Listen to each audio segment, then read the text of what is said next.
Hello students, how are you? I am fine. Welcome to my Kajal Kasur physics classes. Okay.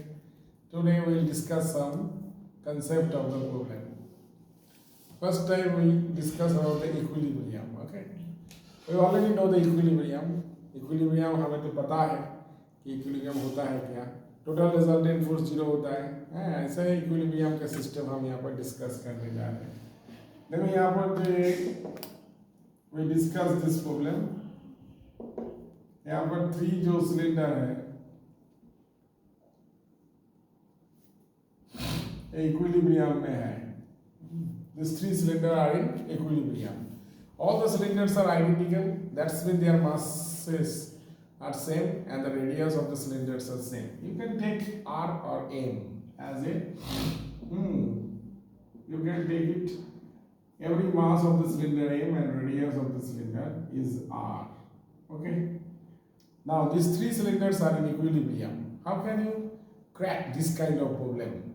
Through equilibrium. Through equilibrium means total resultant force 0. Yes sir. So total vertical force equals to 0 and total horizontal force equals to 0. You can crack this problem, this kind of theory. How can we apply this for theory? Fy equals to 0 or fx equal to 0. How can you apply? Now just drawing the free body diagram. At first,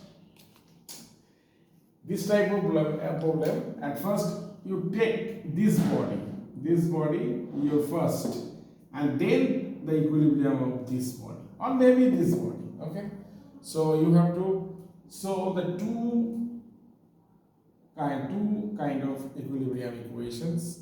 First of which is at the topmost position, and second which are in the base level.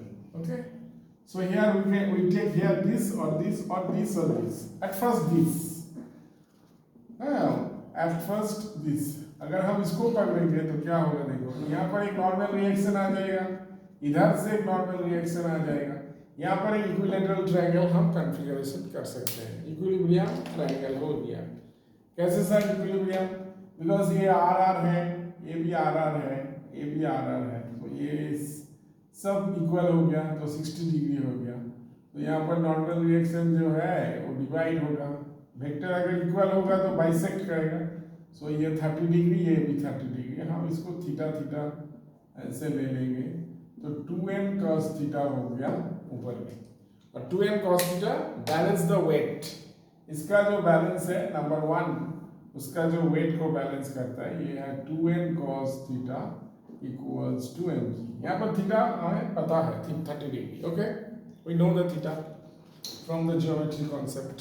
So this is the first free body of the topmost sphere. So there are two techniques. Number 1, free body of the top, and free body of one of the base cylinder.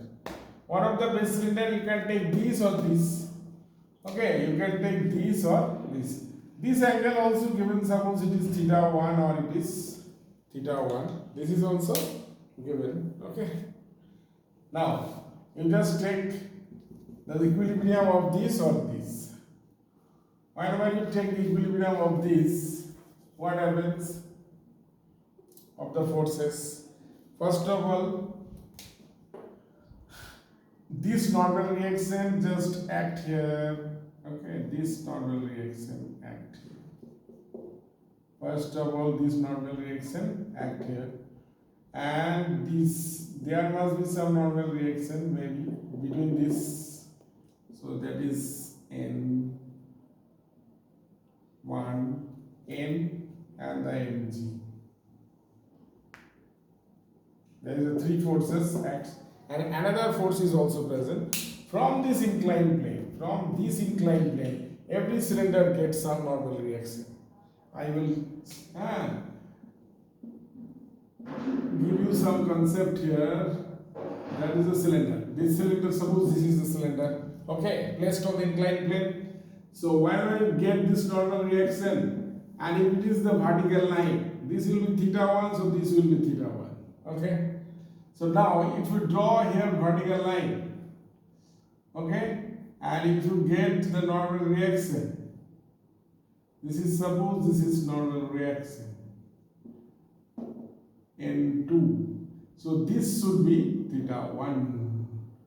This should be theta 1. So this is the component n2 cos theta 1, and this horizontal component is n2 sin theta 1. Okay, this n2 is coming from the base inclined plane, from this base inclined plane. This normal reaction is the normal reactions between the cylinder, and this normal reaction is between the two horizontal cylinder. So that's थोड़ा सा tricky है, दिमाग लगाओ तो ठीक हो जाएगा। तो यहाँ पर देखो n2 cos थीटा 1 आ गया ना, यहाँ पर mg है, ये n है, इसको कंपोनेंट में ब्रेक कर दो। तो देखो कंपोनेंट में अगर ब्रेक कर दिया जाए इसको भी, तो n का भी दो कंपोनेंट हमें मिल ही जाएगा यहाँ पर। ये अगर देखो ये तो थीटा था, ये भी थीटा था, तो ये भी थीटा है, तो इधर भी n cos theta n sin theta, ये थीटा होगा तो ये भी थीटा होगा, ठीक है। ये थीटा होगा तो इधर ये थीटा हो जाएगा, ये थीटा हो जाएगा, ये थीटा हो जाएगा। सो इधर n cos थीटा और इधर n sin थीटा। अब देखो दिस ये डाउनवर्ड फोर्स में आ गया और ये अपवर्ड फोर्स में आ गया, और कुछ है नहीं है सर, तो लगाओ n2 cos theta 1 equal to mg plus n sin theta, ऐसे लगाओ n2 cos theta 1 equals to mg plus n sin theta. इस तरह से इक्वेशन हमें यहाँ पर मिल जाएगा, इसका फ्री बॉडी लेने से। और इधर भी मिलेगा, देखो n1 है, n cos थीटा है, और उधर एक कंपोनेंट है शायद ऐसे n2 sin थीटा 1, तो ऐसे लगा सकते, ऐसे और एक इक्वेशंस है। We have another equations along horizontal direction, इस तरह से इक्वेशन हमें आ ही जाएगा। ये जो n1 है ना, ये अगर जस्ट टच होगा, कभी कभी n1 just greater equals to 0 और n1 ग्रेटर इक्वल्स टू 0, इस तरह का चांसेस हो सकता है कभी कभी। तो ये देखो पहला equation 2n cos theta equals to mg आ गया, ये दूसरा वाला equation this is the second equations n1 plus n cos theta equal to n2 sin theta 1। यहाँ पर n1 का ये कंडीशन होना चाहिए, अगर टच नहीं है, थोड़ा सा भी टच है एक से, तो इसको जीरो कर देंगे, या टच है तो इसको ग्रेटर देन जीरो कर देंगे। और ये जो है क्या, ये वर्टिकल इक्वेशन आ गई, ये n2 का जो कंपोनेंट है और ये इधर, ठीक है, इसका फ्री बॉडी से, उसका फ्री बॉडी से ये आ गया, और एक फ्री बॉडी तुमको लेना पड़ेगा। Now we have to take another free body diagram, उसका ये टोटल सिस्टम का फ्री बॉडी देखो। यहाँ पर जैसे n2 मिल रहा है ना तुम्हें, इधर से भी n2 मिलेगा, तो दो n2 मिलेगा, और n2 cos थीटा 1 है तो इधर भी n2 cos थीटा 1 ही होगा। तो हमें क्या मिलेगा, देखो यहाँ पर दो, इधर से देखो, ऐसे जो इंक्लाइन प्लेन है ना, इधर से, तो इधर से n2 मिलेगा तुमको और इधर से n2 मिलेगा तुमको। देखो ये दोनों तो इसको कैंसिल ही कर देगा, हाँ, लेकिन जो ये थीटा 1 है, this is theta 1, so this should be theta 1 और this should be theta 1। so दोनों का कंपोनेंट n2 cos theta 1, इधर भी n2 cos theta 1 आएगा। ये sine component balance, this sine components are balance horizontal component और vertical components are in the same direction, so there we added these two components, and these two components 2 and 2 cos theta 1, that is totally balance the weight of the three cylinder, and that is 3 mg। ये वाला equation तुम्हारा पास है, ये वाला equations होना चाहिए। सो कितना equation आ गया बेटा, ये वाला तो है हमारा पास, ये वाला भी एक आ गया, ये वाला भी एक आ गया, देखो, और इसका बाद ये वाला है, मतलब 1 2 3 और 4 चारों इक्वेशंस हमारे पास आएंगे। ये चारों को लेकर हम इसको सॉल्व करेंगे। तो इस तरह का प्रॉब्लम का जो कंडीशन होगा, जो भी पूछा जाएगा क्वेश्चन में, वो क्वेश्चन सेटर का ऊपर डिपेंड करता है, वो क्या पूछना चाहेगा, किस डाटा तुम्हें भेजेगा मंडे के, और कौन सा डेटा नहीं रहेगा, उस तरह से तुम प्रॉब्लम सॉल्व कर सकते। ठीक है, ये वन इक्विलिब्रियम का ही कॉन्सेप्ट है, लेकिन थोड़ा सा ट्रिकी है, इसीलिए हम इसको यहाँ पर बिठा दिया। देखो कितना ब्यूटीफुल, और एक देखो, ठीक है, और एक देखो कट ऑफ कॉन्सेप्ट कितना इतना ब्यूटी होता है कट ऑफ कंसेप्ट का। ये न्यूटन का थोड़ा सा ट्रिकी प्रॉब्लम होता है, थोड़ा सा ट्रिकी। और एक देखो कट ऑफ, थोड़ा सा एक पुली सिस्टम में हम इसको कट ऑफ करेंगे।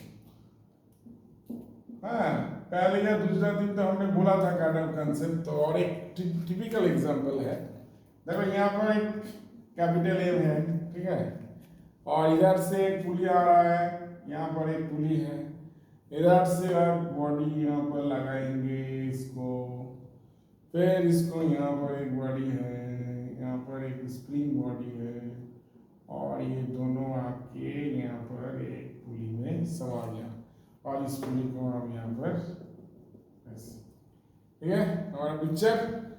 तो ये वाला 2m हो गया, ये m और m हो गया, ये देखो इस तरह का भी कट ऑफ कंसेप्ट होता है। कैसे कट ऑफ कंसेप्ट है, यहाँ पर भी ये वाला कट कर सकता है, ये वाला कट कर सकते हैं, ये वाला है। तो यहाँ पर ये वाला जो कट करेगा, देखो ये थोड़ा सा प्रॉब्लम मुझे लगा, ये अच्छा है इसीलिए यहाँ पर हमने इसको सेट कर दिया, तुम लोगों को अच्छा लगेगा। जैसे यहाँ पर देखो ये T1 उसको छोड़ दो, बॉडी आ गया, टेंशन भी चेंज। यहाँ देखो T2 और इधर भी T2, और ये इसको वो T2 और ये भी T2 हो जाएगा, ठीक। और ये T2 और ये T1, ये 2m है, इधर भी 2m है। और इक्विलिब्रियम में होगा तो इसका भी इक्वेशन क्या, T2 = T1 + 2mg होगा इक्विलिब्रियम में, ऐसा होना चाहिए। ये 2T2 = कैपिटल mg होगा इक्विलिब्रियम में। और यहाँ पर देखो 2m है, यहाँ पर T1 है, यहाँ पर स्प्रिंग फोर्स आ जाएगा kx, सो यहाँ पर T2 = mg + kx, और इधर है देखो ये कंप्रेशन में और इलॉन्गेशन में हो सकता है, ठीक है। तो यहाँ पर T2 का वैल्यू पता है तो T1 का वैल्यू भी पता हो जाएगा, तो हम दोनों का वैल्यू हमारे पास है। अगर यहाँ पर इसको काट देंगे, अभी यहाँ पर इसको काट देंगे, just if we cut here, क्या होगा देखो, जैसे इसको काटेंगे ना तो ये जो T2 है ना, ये इधर काम करना शुरू कर देगा, अपोजिट, ये हमने सिखाया था। अब देखो ये जो सिस्टम है, इसको छोड़ो इसको छोड़ो, इसको इतना दूर तक ये पूरा बॉडी T2 के लिए एक्सीलरेट हो जाएगा। इसके बाद स्प्रिंग है, स्टॉप कर देगा, ये वाला वो एक्सीलरेशन नहीं मिलेगा, ये दोनों को एक साथ मिलेगा। मतलब T2 = तुम्हें लगाना पड़ेगा 3ma, ऐसे लगाना पड़ेगा। T2 ये इधर की काट हो गया तो T2 2m + m, ये 3m आ गया, 3ma, ये एक्सीलरेशन आ गया, ये T2 का, समझ गए। और ये देखो 2T2 क्या है, यहाँ पर mg है, अभी T2 क्या आ गया, 3ma आ गया, मतलब इसका भी एक्सीलरेशन आ जाएगा, इसका भी एक्सीलरेशन इधर आ जाएगा, जस्ट आफ्टर कट ऑफ। ऐसे ही मिलता है हमें। और अगर कुछ दिया रहेगा और भी एक कंडीशंस क्वेश्चन में दिया रहेगा शायद, ये T2 ये एक्सीलरेशन जो है वो अगर ग्रेटर देन g होगा तो क्या होगा, कुछ नहीं। अगर ये एक्सीलरेशन समझो ग्रेटर देन g होगा तो क्या होगा, T2/3m, ये जो T2 = 3m है, इसको लिखा है, तो ये ग्रेटर देन g होगा तो T2 का वैल्यू आ जाएगा हमारे पास, T2 ग्रेटर देन 3mg हो जाएगा, ऐसे वहाँ पर। इस तरह से कुछ कंडीशन कुछ हो सकता है, यहाँ पर हम इक्वेशन बना सकते हैं। और एक देखो क्या फैंटास्टिक है, और एक हम दिखाते हैं थोड़ा सा, ओके। और एक देखो तो बहुत ही अच्छी तरह से देखो, अच्छी लगेगा ये वाला प्रॉब्लम। ये जो इंक्लाइन प्लेन होता है ना, कभी कभी इसको हम कैसे टैकल करें, इंक्लाइन प्लेन को कभी कभी कैसे हम टैकल करें, स्टूडेंट लोग पूछते हैं कैसे सब टैकल करें। जैसे इंक्लाइन प्लेन है, इंक्लाइन प्लेन जब थीटा डिग्री में होता है और यहाँ पर अगर सर्कुलर मोशंस होगा तो कैसे हम इसको टैकल करेंगे, और कुछ भी होगा यहाँ पर कैसे हम इसको टैकल करेंगे। इंक्लाइन प्लेन ये थीटा डिग्री में है, ठीक है, इसको टैकल करने का कंसेप्ट क्या है, इस तरह का प्रॉब्लम रहता है। ये जो जी है ना, इंक्लाइन प्लेन का जो जी होता है, जी ऐसे होता है, अगर ये थीटा हो जाएगा तो क्या होगा, इधर तो जी कॉस थीटा हो गया सर, और इधर क्या हो गया जी साइन थीटा, ऐसे जी को डिवाइड कर दो, जी साइन थीटा और डी कॉस, उसका बाद इस इंक्लाइन प्लेन को हॉरिजॉन्टल में ट्रांसफर कर दो, मतलब ऐसे आ जाएगा इंक्लाइन प्लेन, ऐसे तुम्हारा इंक्लाइन प्लेन आ गया, ये जो सर्कल था ऐसे हो गया। हाँ, अगर इधर काम करेगा जी कॉस थीटा, और ये जो नीचे जा रहा था इधर होगा क्या जी साइन थीटा, ऐसे दो एक्सीलरेशन आ गए। पहले तो इधर था तो सिर्फ जी था, whenever it is placed on the inclined plane we only take the g, but along the inclined plane the component of g is g sin theta and perpendicular to the inclined plane is g cos theta. Okay, whenever you feel toughness, थोड़ा सा tough लगेगा, जब you feel some tough to tackle the problem with respect to inclined plane, then you convert this inclined plane into horizontal plane. And how can you convert this plane into horizontal?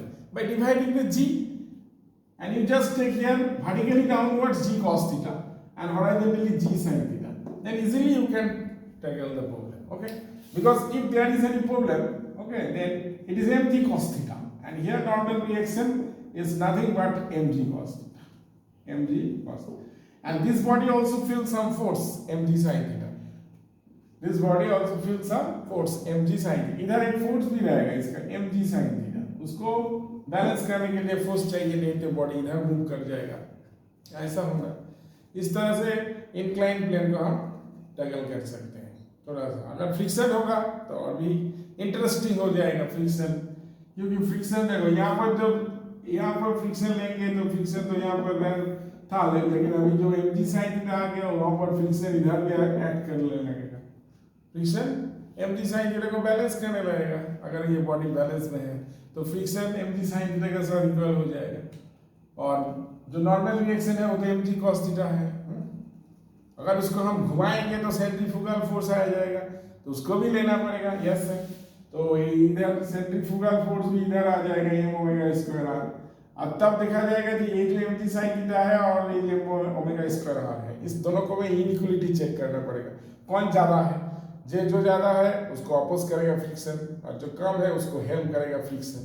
Friction का तो यही nature है ना, जो ज्यादा है उसको oppose करेगा, जब कम है उसको क्या करेगा, सपोर्ट करेगा। हाँ, friction helps the lower force, that mean if m omega square r less than mg sin theta, then friction helps m omega square r. अगर mg sin theta is greater then friction oppose the mg sin theta. This is the characteristics of the friction. इसी तरह का problem है। एक और हम देखा थे, जैसे इंक्लाइन प्लेन में भी इसको टैकल किया जा सकता है। और एक देखो इस तरह का डंबल, जब एक डंबल वाला का प्रॉब्लम आ जाएगा, डंबल इस तरह का डंबल एक आ रहा है, ऐसे डंबल ना, ये डंबल क्या होता है, इधर स्लिप करता है और इधर ये नीचे आ रहा है, ये भी डंबल है, डंबल वाला जो इधर ये जो लेंथ है, डंबल दोनों का मास अलग हो सकता है, सेम भी हो सकता है, ठीक है। इधर सब जो वेलोसिटी v1 है और इधर डंबल का वेलोसिटी v2 है। अगर कभी कभी डंबल का ये जो एंगल है थीटा, तो पहला कंसेप्ट क्या है, अलोंग द जो रॉड है ना, दोनों डंबल को जो हम कनेक्ट किया, the rod which are connect, which connect the dumbbells, ये जो रॉड है which connects the dumbbell along the rod, ये इधर हम रिलेटिव वेलोसिटीज को जीरो कर देंगे, ये हमारा न्यूटन का कंसेप्ट है। So relative velocity along the rod is zero, that is the concept coming from the Newton. एक अब दूसरा जो है, देखो यहाँ पर जो नॉर्मल रिएक्शन है, इधर एक N1, इधर भी एक नॉर्मल रिएक्शन होगा, तो पहला कंसेप्ट क्या होगा सर जी, ये वाला अगर थीटा है, ये वाला भी थीटा, सो v1 cos थीटा इधर लेंगे हम, और v2 का एक कंपोनेंट v2 sin थीटा, एक तो आ ही गया v1 cos theta equals to v2 sin theta, इस तरह से एक कंसेप्ट आ जाएगा। और दूसरी तरह कंसेप्ट कैसे आ जाएगा, ये डम्बल थोड़ा सा नीचे आएगा। समझो पहले डम्बल ऐसे थे, ऐसे ऐसे था, समझो ऐसे था, और ये स्लिप करके अभी ऐसे आ गया, तो उसका कितना पोटेंशियल एनर्जी डिक्रीज हुआ है वो भी दिखा जाएगा। जो ये वाला M1 होगा और M2 होगा, इन दोनों का मास अगर पता है हमें, तो ये M1 देखो नीचे आया, M2 तो हॉरिजॉन्टली मूव कर रहा है, उसका कोई पोटेंशियल एनर्जी लॉस नहीं हो रहा है। तो यहाँ पर M1 का जो लॉस है ये दोनों L है, अगर हम इसको L लेते हैं तो अब ये क्या है, L sin थीटा, लेकिन पहले कितना था, L था। तो यहाँ पर लॉस ऑफ पोटेंशियल का हमारा एक कंसेप्ट आ ही जाएगा, क्या ना, mg पहले तो L, अभी माइनस L sin थीटा, ऐसे। ये वाला जो पोटेंशियल एनर्जी का लॉस हुआ है, दोनों काइनेटिक एनर्जी जो सप्लाई करेगा वही तो पोटेंशियल सप्लाई करेगा। तो काइनेटिक एनर्जी का पूरा कंसेप्ट हम उसी से मिल जाएगा। Potential energy loss equals to दोनों का जो गेन इन क्या होगा, काइनेटिक एनर्जी, ये हमें मिल जाएगा। तो V1 और V2 का एक तो रिलेशन यहाँ पर मिल ही गया, और एक रिलेशन उधर मिल जाएगा, ये दोनों को इक्वल करके। ये एनर्जी का कंसेप्ट थोड़ा सा लगा के। अब देखो ये जो V1 है, कभी कभी ये पूछा जाता है कि V1 का मैक्सिमम वैल्यू कब होगा, हो सकता है कभी कभी पूछा जा सकता है कि V1 का मैक्सिमम वैल्यू कम होगा, ठीक है। तो ये वाला जो V1, ये जो मैक्सिमम वैल्यू होगा, तो इसको हम करेंगे dV1 by d theta equals to 0, ऐसे करेंगे तो हमें मिल ही जाएगा ये जब इसका मैक्सिमम वैल्यू कब आएगा थीटा का रेस्पेक्ट में। जब V1 का वैल्यू पहले क्या होगा, V1 को फंक्शन ऑफ थीटा में ले आएंगे, उसका बाद क्या करेंगे, इसको डिफरेंशिएट करेंगे, 0 करेंगे, तो हमें थीटा मिल जाएगा जहां पर V1 मैक्सिमम होगा। अब जब V1 मैक्सिमम होगा तो N1 0 हो जाएगा, ये लूज कंडक्ट कर जाएगा, ठीक है। ये बहुत फैंटास्टिक कंसेप्ट है न्यूटन का, देख लिया ना। तो today this concept are for today, okay, next day we'll meet again। हमारे चैनल को थोड़ा सा सब्सक्राइब कर देना, तो मुझे भी अच्छा लगेगा, मोटिवेशन आ जाएगा। सब्सक्राइब करते रहना, अच्छा लगेगा। Okay, good bye.